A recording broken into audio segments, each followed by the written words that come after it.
Vamos a empezar con la clase sobre trastornos inmunitarios. Vamos a hacer un pequeño recordatorio de lo que es la fisiología inmunitaria, algunos eventos inmunológicos que se desarrollan frente a los patógenos y también vamos a ver los trastornos de la inmunidad. Entonces empezaremos por la inmunidad innata que conocen ustedes, que tiene que ver con la presencia de defensas que son próximas y que son inmediatas, ¿no? Contra noxas que pueden ser noxas biológicas como microorganismos o noxas que son patógenas pero que funcionan en pacientes que son inmunosuprimidos.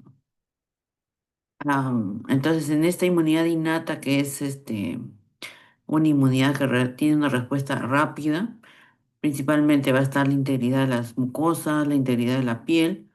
Finalmente, si vence esa integridad, van a estar las células, neutrófilos, macrófagos, que principalmente va a tener la función de fagocitosis y que puede desencadenar también este microorganismo la activación de algunas proteínas como las que conforman el complemento para hacer la destrucción de este microorganismo, ¿no? Habíamos mencionado anteriormente también en clases pasadas que necesitamos receptores que vayan a recibir estos microorganismos o células dañadas y que uno de estos receptores son los receptores Toll-like, ¿no? Que pueden ser transmembrana, ¿no? Como lo que vemos acá, o pueden ser también receptores intracelulares, que finalmente va a producirse una activación de algunos factores que son de transcripción genética y que van a traducirse en la síntesis de citoquinas proinflamatorias. Acá tenemos todos los grupos que hay de receptores, ¿no? Y dentro de ellos están los receptores Toll-like. Am, Nuevamente los receptores que van a producir las citoquinas, entonces. Dentro de lo que es la inmunidad innata también está la participación del neutrófilo, ¿no? Este, a través de todo su proceso, como es el llamado del neutrófilo, como es la migración hacia el endotelio, como es también la producción de algunas sustancias como BCAM y CAM, que son integrinas y adhesinas que van a hacer que el neutrófilo se adoce al endotelio y que finalmente se facilite su migración hacia el sitio donde necesita ir, ¿no? Donde está el microorganismo. Y que inclusive la destrucción del neutrófilo puede dar unas redes que se llaman nets, ¿no? Que va a contribuir también al englobamiento del microorganismo junto con su muerte, ¿no? Por eso a veces se le considera a este proceso como una netosis, ¿no?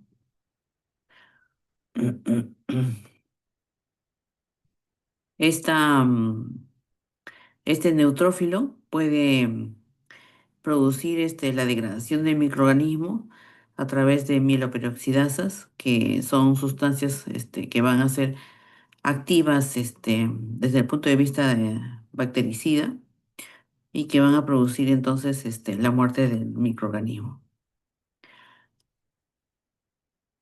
Igual que el macrófago, ¿no? El macrófago también tiene esta posibilidad de matar al microorganismo, ya sea produciendo lisosomas, ¿no?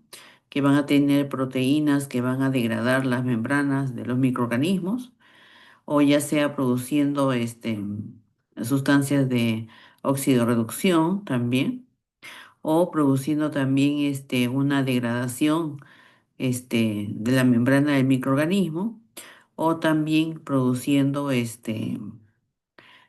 acidez, ¿no? Acidez a nivel de intracelular del macrófago.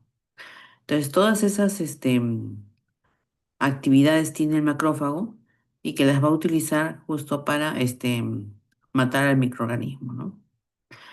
Y dentro de lo que está la inmunidad innata también se encuentra la inflamación a través de mediadores inflamatorios como la histamina, bradicina, prostaglandinas, leucotrienos, que van a producir una vasodilatación, una extravasación de líquido hacia el sitio de la lesión y van a producir entonces los signos de flogosis, ¿no?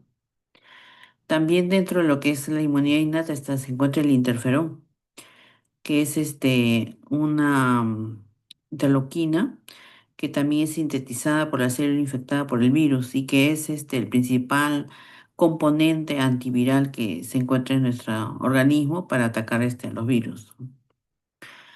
Y lo que es la inmunidad adquirida, debemos contener al antígeno y el anticuerpo para que funcione la inmunidad adquirida, ¿no? El antígeno que puede ser cualquier proteína o cualquier componente que tenga proteínas o polisacáridos y que va a despertar la inmunidad, ¿no? Y estas proteínas se van a unir a la región variable del anticuerpo que es producido por el linfocito B para producir los anticuerpos, ¿no? En la inmunidad adquirida necesitamos a las células presentadoras del antígeno, que pueden ser células que también hacen fagocitosis, como el macrófago, por ejemplo, o pueden ser células que no tienen esta función también de macrófago, como las células dendríticas. Inclusive las células linfocitos B pueden funcionar como presentadoras de antígeno, ¿no? Entonces, ¿a quién tiene que presentar? Al linfocito T, ¿no? Dentro de lo que es la célula, en la superficie de todas nuestras células, se encuentra un péptido antigénico que se denomina complejo mayor de histocompatibilidad. Entonces, todas nuestras células tienen este complejo, que podría ser denominado como el documento de identidad de cada célula, ¿no? Entonces, esto es necesario porque la inmunidad lo que hace es reconocer lo propio de lo ajeno. Entonces, para reconocer necesita una forma de reconocer y el complejo mayor de histocompatibilidad le permite a nuestro sistema inmunológico reconocer nuestras células. Entonces, el complejo mayor de histocompatibilidad clase uno se va a encontrar en todas las células que no tienen que ver con el sistema inmunológico. Y el complejo mayor de histocompatibilidad de clase 2 sí tiene que ver con células, por ejemplo, los macrófagos, los linfocitos. Se van a encontrar este complejo mayor de histocompatibilidad para que le sirva al sistema inmunológico reconocer nuestras células de tipo inmunológicas, ¿no? Y finalmente tenemos los linfocitos, ¿no? Los linfocitos que van a pertenecer a la inmunidad humoral y la inmunidad celular. La diferencia más importante de estas inmunidades es que la inmunidad humoral tiene que ver con sustancias extracelulares y la inmunidad celular es con sustancias o microorganismos intracelulares, ¿no? Entonces, cuando, por ejemplo, se trata de una inmunidad de tipo celular, el antígeno va a ingresar y va a ser presentado por la célula presentadora del antígeno a un linfocito T que es inmaduro, ¿no? Que es un linfocito T que no tiene reconocimiento todavía, que no ha madurado. Cuando madura este linfocito, se va a convertir o ya sea en células ayudadoras o en células citotóxicas o en células reguladoras, ¿no? Como su nombre lo dice, el CD4 son células ayudadoras que ayudan a matar, no que matan directamente como lo hace el linfocito CD8. Entonces, cuando se activa el CD4, lo que va a hacer es diferenciarse en T-helper 1 y T-helper 2. Generalmente las T-helper 2 están relacionadas con lo que es este, la presencia de inmunoglobulina E, ¿ya? De todo lo que sea alergia. Entonces, cuando yo encuentre alergias, pero también cuando haya microorganismos como parásitos, como hongos, también va a actuar el linfocito T-helper 2 y por lo tanto va a haber la presencia de inmunoglobulina E y un comportamiento también de tipo alérgico.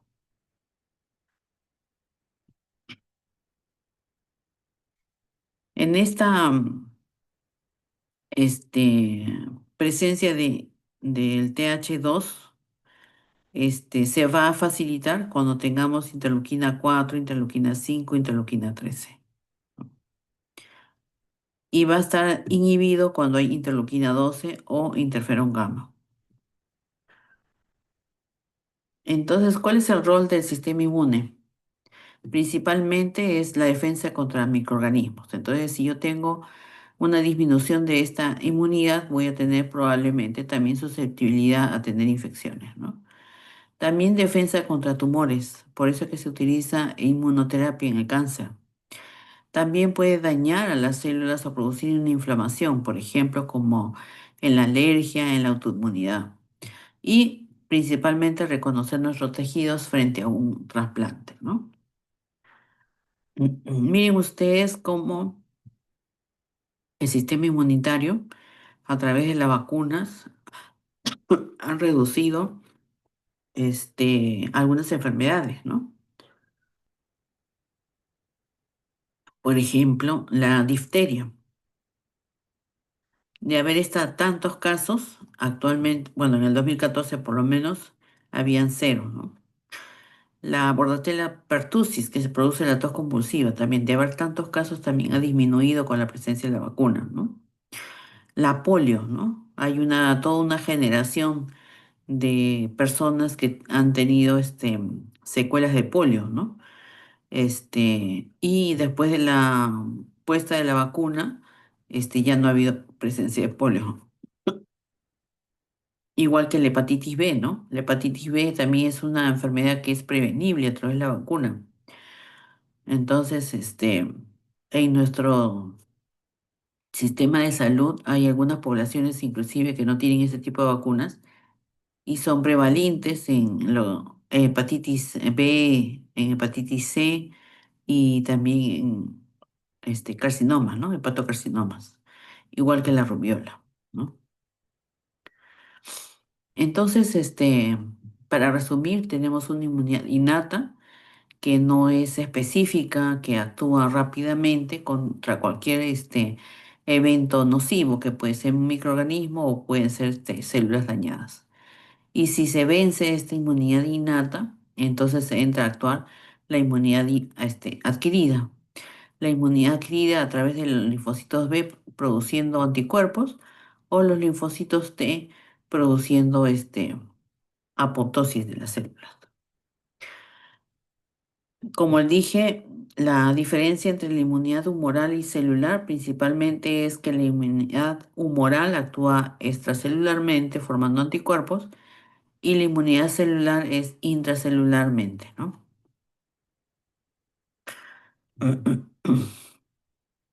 Ya. Entonces acá, tanto la inmunidad celular como humoral, al inicio, frente a la presencia de microorganismos, vamos a tener linfocitos, vírgenes, ¿no? Linfocitos que no tienen ninguna memoria, que no han estado expuestos a ningún microorganismo. Entonces, cuando son expuestos a algún microorganismo, estos linfocitos van a madurar y van a producir ya sea los anticuerpos o ya sea la diferenciación del linfocito, ¿no? ¿Para qué? Para la eliminación justamente de este microorganismo.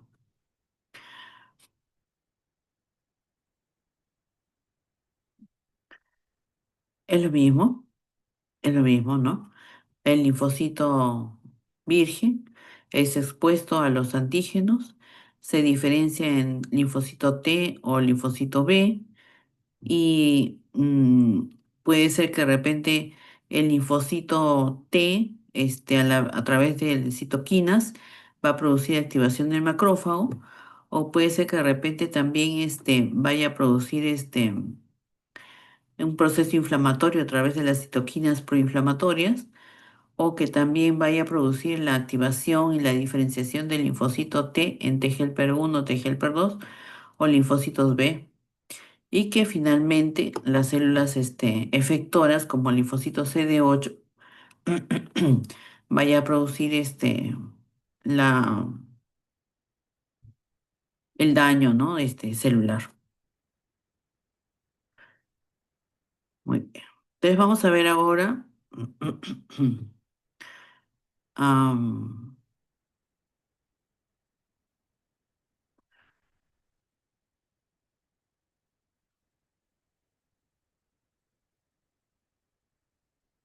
vamos a ver ahora las respuestas inmunológicas frente a algunos patógenos.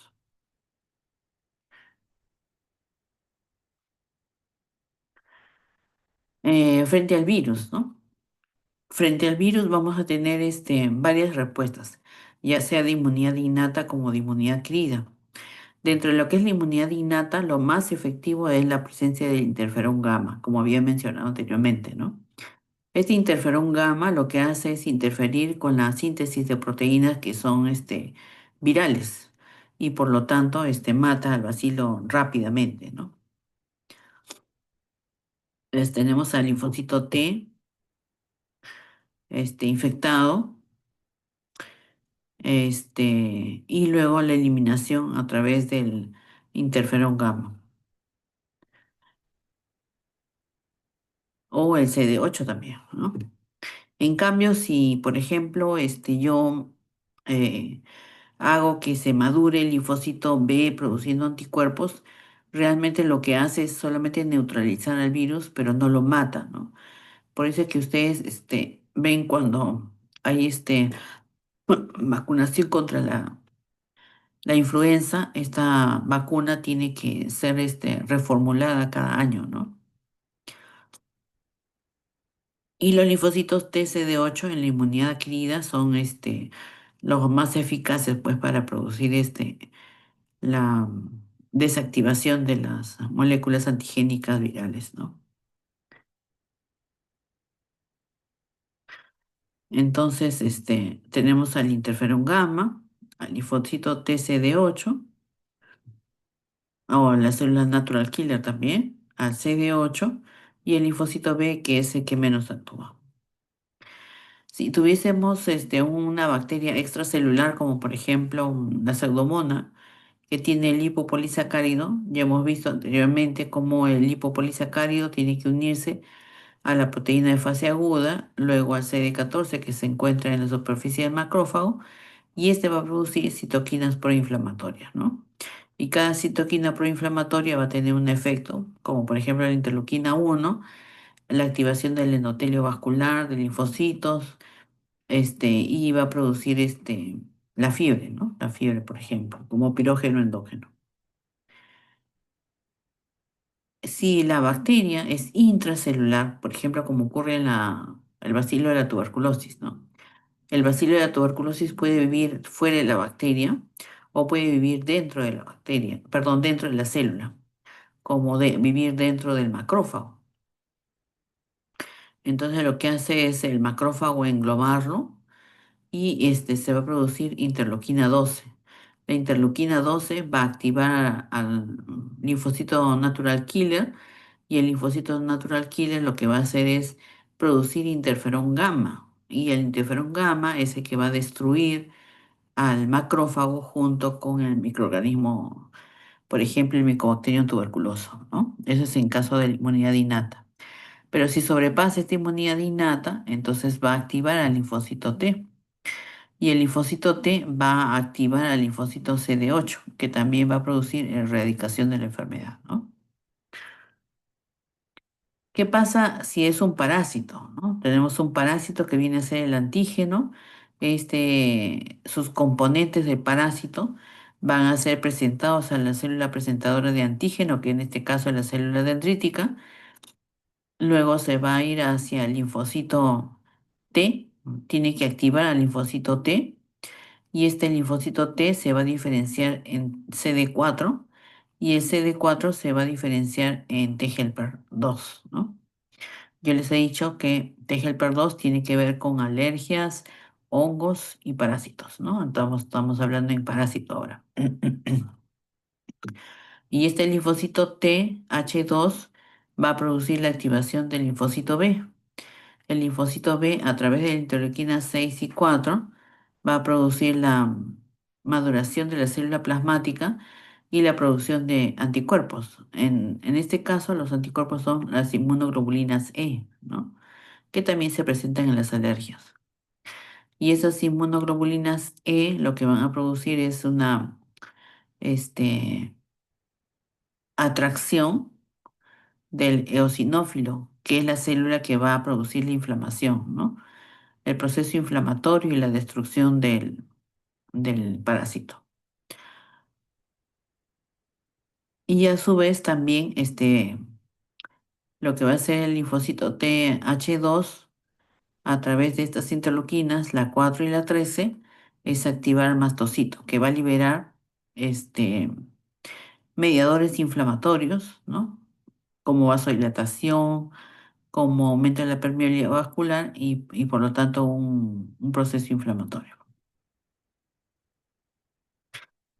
Ahora vamos a ver cuando hay una anormalidad de la respuesta inmunitaria. Puede ser que la respuesta inmunitaria sea deficiente y por lo tanto se producen inmunodeficiencias. Puede ser que la respuesta inmunitaria sea excesiva y se produce la reacción de hipersensibilidad. O puede ser que la respuesta inmunitaria sea errónea y se produce entonces la autoinmunidad. Entonces vamos a ver cuando hay una respuesta inmunitaria deficiente, ¿no?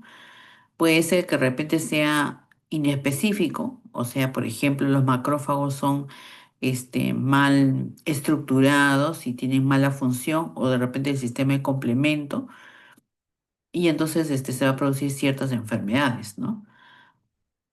O si no, puede ser que de repente el, sea más específico, los linfocitos B o los linfocitos T sean los que están alterados, ¿no? Como habíamos mencionado anteriormente, el linfocito B va a atacar a las enfermedades extracelulares. Entonces, si yo hablo, por ejemplo, de estreptococo, de pseudomonas, de Haemophilus influenza, es un linfocito B. Entonces, cuando no tengo linfocito B, voy a tener infecciones como, por ejemplo, de estreptococo, ¿no? En cambio, el linfocito T va a actuar sobre los microorganismos intracelulares. Entonces, si yo no tengo linfocito T, voy a tener infecciones intracelulares, como por ejemplo virales, como por ejemplo tuberculosis, ¿no? Entonces, por ejemplo, los pacientes con VIH no tienen linfocito T. Entonces, ¿qué tienen estos pacientes generalmente? Virus, tuberculosis, por ejemplo, ¿no? Por origen, la alteración del sistema inmunitario puede ser congénito, es decir, uno puede nacer sin sistema inmunitario. O puede ser adquirido, como en el VIH, ¿no? Que disminuye por la infección del virus del VIH. Como en estos casos, ¿no? Por ejemplo, un niño que se denomina niño burbuja, donde crece con una deficiencia de la médula ósea y de timo, ¿no? Entonces no va a producir linfocitos, ¿no? Y entonces al no producir, se va a producir una alergia, ¿no? Este paciente no tiene cómo combatir algunas infecciones. Entonces, por eso que se le denomina niño burbuja, ¿no? Y esto está ligado a la herencia autosómica ligada al cromosoma X, ¿no? Entonces, la madre puede ser, de repente portadora, pero al niño varón sí le va a producir esta enfermedad. O la inmunodeficiencia adquirida, como por ejemplo acá en el VIH, ¿no?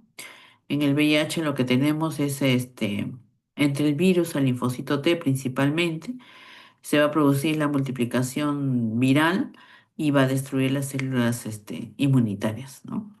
Entonces, por eso es que el paciente con VIH no se muere del proceso viral, ¿no? Se muere de las infecciones por no tener inmunidad celular principalmente. Esta inmunodeficiencia puede ser inclusive más específico, ¿no?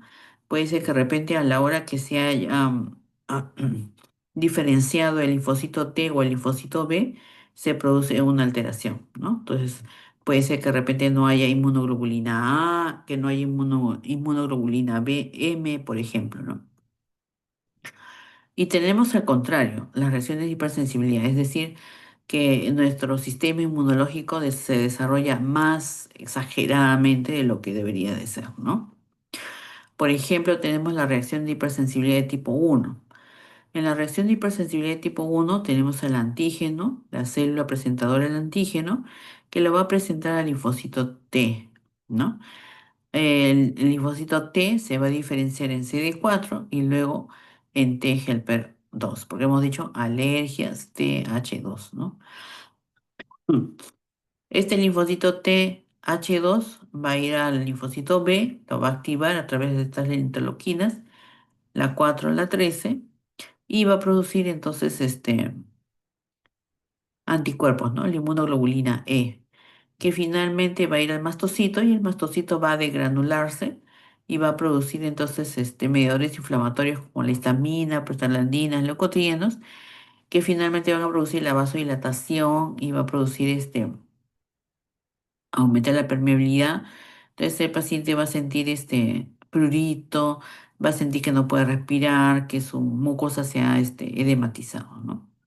Y este linfocito TH2 a través de la interleuquina 5 principalmente va a ir a la médula para producir más eosinófilos. Entonces, eosinófilos que tienen que ver con el TH2 en una alergia. Tenemos luego la reacción de hipersensibilidad de tipo 2 por anticuerpos citotóxicos, ¿no? Tenemos entonces las células diana, estas células dianas que tienen sus receptores y se va a formar anticuerpos y se va a unir el antígeno con el anticuerpo de la célula y esto va a producir la activación de las células natural killer. Tenemos otro tipo de reacción de hipersensibilidad de tipo 2 que utiliza el complemento, ¿no?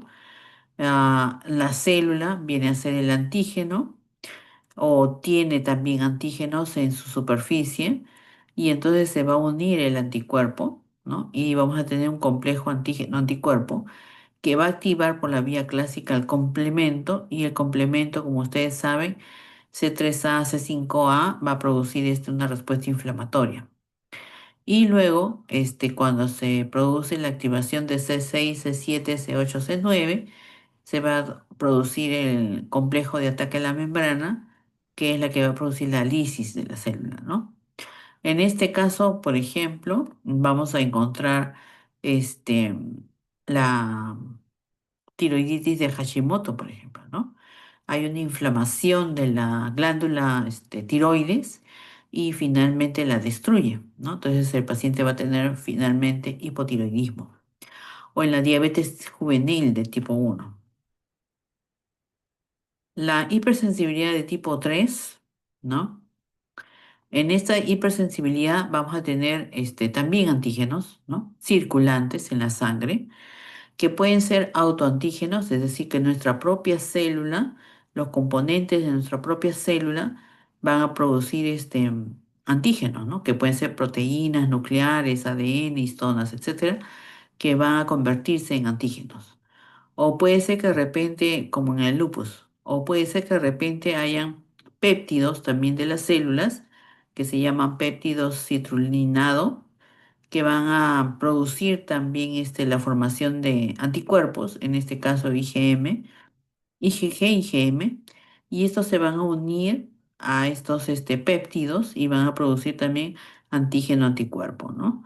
Y estos antígenos anticuerpos van a atraer al macrófago y el macrófago que va a tener receptores a estos anticuerpos se va a producir la liberación de citoquinas proinflamatorias que van a destruir la articulación en el caso de la artritis reumatoidea. O pueden ser de repente antígenos que son exógenos, ¿no? Por ejemplo, que haya un veneno, un veneno, por ejemplo, de serpiente. Entonces, este ingresa a nuestro cuerpo y tenemos anticuerpos contra el veneno, ¿no? Estos anticuerpos, por ejemplo, es el antídoto, ¿no? Entonces viene un paciente, lo ha mordido una culebra, una serpiente, y entonces nosotros tenemos el antídoto, que vendría a ser el anticuerpo, y lo neutraliza. Pero, supongamos que vuelve a morderlo nuevamente una serpiente, este paciente ya no solamente va a generar anticuerpos contra el veneno, sino contra el antídoto, ¿no? Entonces estos anticuerpos ya son formados anteriormente y va a irse contra el, el antídoto, ¿no?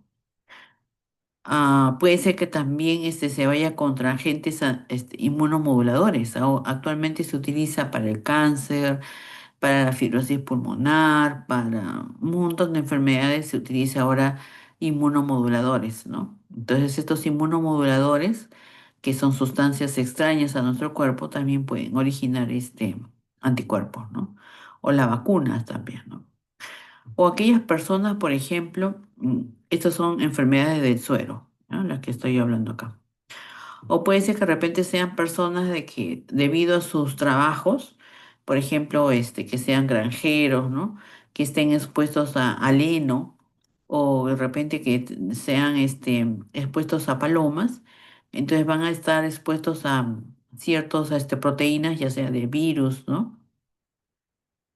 Y esta exposición a las proteínas va a generar también un proceso inflamatorio a nivel pulmonar, ¿no?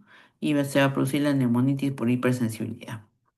Y finalmente, un paciente, por ejemplo, que ha tenido una infección faríngea por estreptococo, el estreptococo se parece mucho a la membrana glomerular y entonces se va a producir anticuerpos contra la membrana glomerular, ¿no? El glomérulo. Entonces, cualquiera de estas posibilidades va a generar una reacción de hipersensibilidad de tipo 3, ¿no? En esta reacción de hipersensibilidad de tipo 3 ya tenemos el antígeno anticuerpo circulante, va a ingresar al vaso sanguíneo y en el vaso sanguíneo probablemente el macrófago va a fagocitar este complejo antígeno anticuerpo y lo va a lisar con todos los componentes que hemos dicho nosotros de oxidorreducción, del pH ácido, de la producción de fagolisosomas, etcétera. Entonces se va a producir una lisis de este antígeno anticuerpo. Pero hay unos complejos inmunes, antígeno anticuerpo, que van a escapar a la función normal del macrófago, ya sea porque de repente el macrófago es deficiente en su función, o ya sea porque la cantidad de inmunocomplejos se supere, ¿no? Y entonces se van a depositar estos inmunocomplejos. ¿Dónde se van a depositar? Generalmente donde haya depuración de líquido, como por ejemplo en la membrana basal, en la sinovia, en los vasos sanguíneos. Entonces, este depósito finalmente lo que va a traer es una activación del sistema de complemento, ¿no? Como hemos dicho, al final se va a producir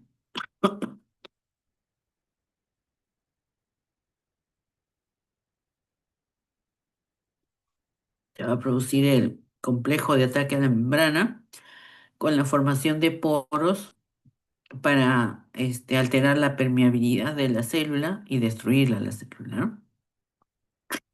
Pero también esta activación de complemento puede traer anafilotoxinas, puede producir activación, el C5, por ejemplo, de células mediadoras de la inflamación y se va a producir mediadores inflamatorios como la histamina, prostaglandina y se va a producir también un proceso inflamatorio. Entonces, acá en resumen, ¿no? Tengo depósitos inmunocomplejos circulantes que se van a depositar en las células, va a activar al sistema de complemento el macrófago no va a poder funcionar y se produce una respuesta inflamatoria, como por ejemplo en la artritis reumatoidea, en el lupus eritematoso. Y la reacción de hipersensibilidad retardada de tipo 4, ¿no? Su nombre dice retardada, o sea que va a durar mucho tiempo. Necesita mucho tiempo para que se produzca la reacción.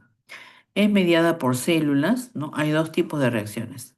La que tiene que ver con el CD4 y la que tiene que ver con el CD8. La CD4 que principalmente va a producir una reacción de inflamación, ¿no? Entonces acá tenemos al antígeno. El antígeno es presentado por la célula presentadora del antígeno al CD4 y el CD4 lo que va a hacer es producir interleuquinas proinflamatorias y estas interleuquinas proinflamatorias lo que van a producir es atracción de más células de la inflamación. Y estas citoquinas proinflamatorias y las células que son am, del componente inflamatorio son los que van a producir la injuria celular. Pero a través del CD8 principalmente es una citotoxicidad, o sea, va a destruir la célula rápidamente. Nuevamente tenemos al antígeno, la célula presentadora del antígeno, y lo va a presentar al linfocito T, y el linfocito T, principalmente el CD8 es el que se va a activar y va a producir directamente un daño a nivel celular. Estas reacciones pueden ser, por ejemplo, la del PPD, ¿no? Cuando uno le piden que se haga el PPD y uno antiguamente de repente tuvo exposición al bacilo de la tuberculosis, ya tengo activadas mis linfocitos T y por lo tanto voy a tener una respuesta, ¿no? Una respuesta con enrojecimiento, con indurección, pero para que se produzca esta respuesta, como es retardada, tiene que pasar un buen tiempo, ¿no? Más o menos 24, 72 horas para poder leer esta reacción. Y la formación de granulomas, como en el caso de la TB, también se puede producir en ese tiempo. Entonces acá tenemos la formación, por ejemplo, de un granuloma, donde en la parte central está el macrófago, rodeado de linfocitos T, ¿no? ¿Para qué? Para que impida que esta producción de esta enfermedad se propague, ¿no? Para eso se forma el granuloma. Nuevamente acá un resumen. Tenemos acá la célula presentadora del antígeno que va a activar al linfocito T. Puede ser al CD4, ¿no? O puede ser al CD8 y se va a activar la producción de interferón gamma, ¿no? Y se va a formar el granuloma. Tenemos también otro tipo de enfermedad cuando el sistema inmunológico tiene una función errónea, ¿no? Habíamos dicho de que el sistema inmunológico reconoce lo propio de lo ajeno, ¿no? Lo ajeno lo ataca, lo propio lo protege. Pero puede ser de repente nuestro sistema inmunológico no funciona de tal manera y produce autoinmunidad, o sea, destruye nuestras propias células, ¿no? Y esto se le llama enfermedades autoinmunitarias, ¿no?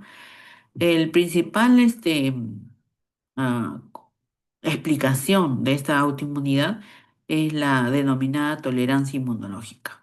¿Qué quiere decir? Quiere decir que, por ejemplo, yo encuentro algo extraño y lo trato de matar, ¿no? O de repente yo encuentro algo propio y entonces lo tolero y digo, no, esto me pertenece de mi cuerpo, entonces no lo voy a dañar. Entonces, cuando hay esa pérdida de tolerancia, comienza a destruir lo propio, esa es la tolerancia inmunológica.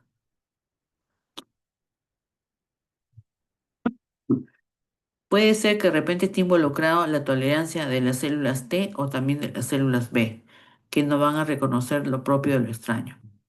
La autoinmunidad puede ser de enfermedades que atacan a varios órganos, como por ejemplo el lupus, la artritis reumatoidea.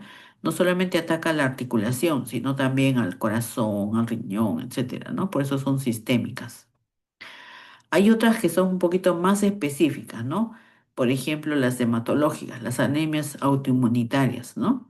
O puede ser que de repente solamente ataquen algunos órganos, como por ejemplo la tiroiditis de Hashimoto, la diabetes mellitus de tipo 1, que toca solamente a los islotes, ¿no? Que van a producir la insulina. Esta tolerancia puede ser tolerancia central desde que está formándose el precursor del linfocito y entonces no va a tener la capacidad de reconocer lo propio y lo ajeno y este linfocito o bien se elimina, ¿no? O sea, se produce apoptosis del linfocito o bien altera su reconocimiento de los receptores o bien va a desarrollar los linfocitos T reguladores, ¿no? Los linfocitos que impiden que los otros linfocitos actúen. O puede ser una tolerancia ya periférica, ¿no? Ya sale el linfocito bien formado, bien maduro, pero cuando va a funcionar, no funciona, ¿no? O sea, cuando quiere destruir a lo ajeno, no lo produce, no produce la destrucción y se produce una anergia. O de repente muere fácilmente el linfocito cuando ya está en la periferia. O de repente a través de la célula T reguladora impide que funcione el linfocito. Entonces puede ser esta tolerancia central o puede ser periférica. Hay muchos mecanismos por los cuales se produce la autoinmunidad. Puede ser anomalías en el antígeno, puede ser un proceso inflamatorio, puede ser microorganismos, puede ser que de repente un microorganismo se parece a algún componente de nuestras células, ¿no? O que factores hormonales intervengan también en la autoinmunidad, como por ejemplo el lupus, ¿no? Que da más a mujeres.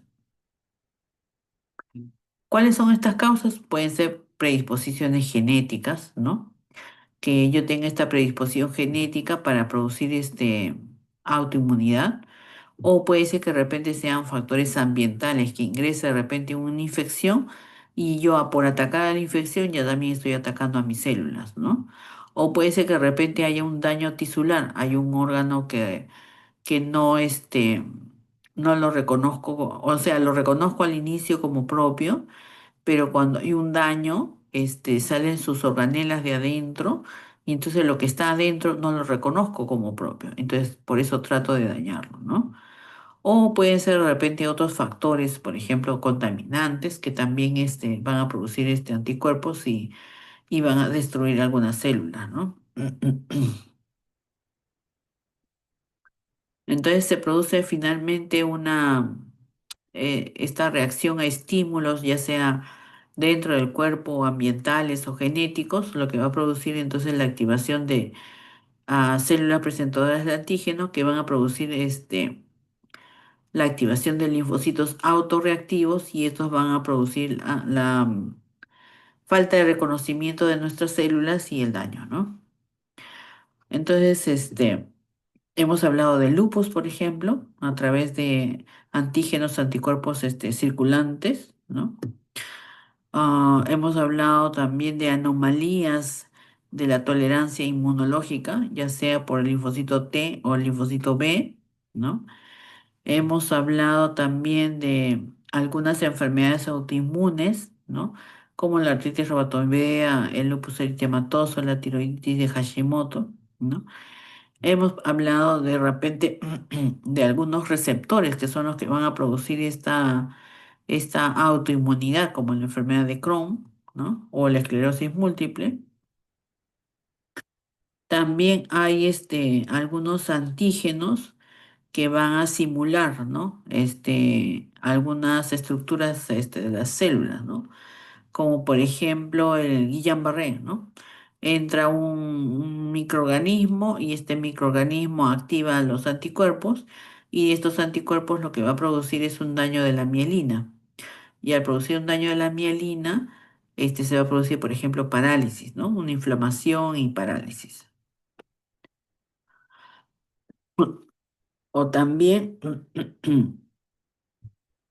cuando hay un reconocimiento de lo propio y lo ajeno en el epitelio intestinal y hay un daño en este epitelio, entonces las estructuras que normalmente no las mira la inmunidad salen y entonces esto va a producir una autoinmunidad, ¿no? Ah,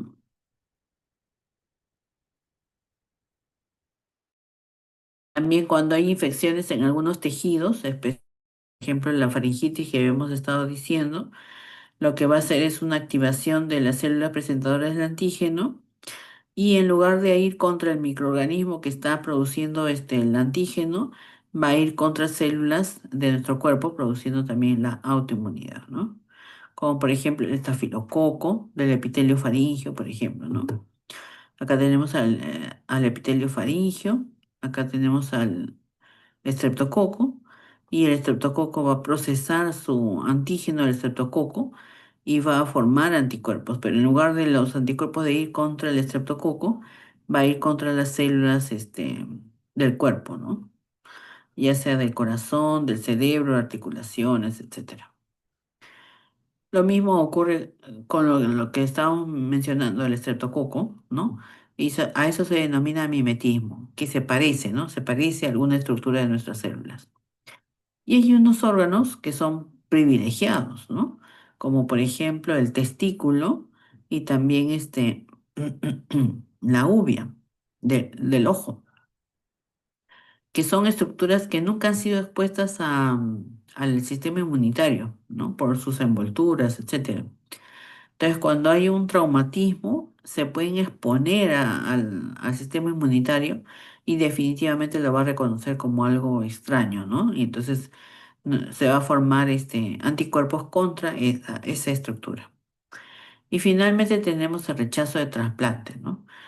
Una persona puede tener trasplante de su propio cuerpo, como por ejemplo su sangre, ¿no? Le pueden retirar sangre y cuando lo necesite se lo pueden colocar. O puede ser que de repente a través de los complejos mayores de histocompatibilidad parecidos, uno puede recibir un trasplante de un órgano, de un órgano de una persona que tiene relación de parentesco, ¿no? O puede ser que reciba también un órgano de un paciente que no tenga parentesco, o también de algún animal, ¿no? Por ejemplo, en las quemaduras a veces se utiliza la piel del cerdo para hacer trasplante, ¿no? Entonces, uno genera esta activación del antígeno, o sea, del tejido que es trasplantado y genera pues el reconocimiento inmunológico, ¿no? Entonces se va a producir daño este celular, ya sea a través de la inmunidad innata y a través de la inmunidad adquirida. Entonces puede haber un rechazo celular, ¿no? Tenemos al riñón, que por ejemplo es trasplantado y no se toman los medicamentos para disminuir la inmunidad. Entonces vendría a ser el antígeno y la célula dendrítica vendría a ser la célula presentadora de antígeno, que lo va a presentar y se va a formar en la inmunidad adquirida, CD8, ¿no? Y este CD8 que es citotóxico va a destruir el riñón. O también se puede producir la activación de CD4 y cuando se activa se van a producir citoquinas proinflamatorias. O si no, también puede haber una activación de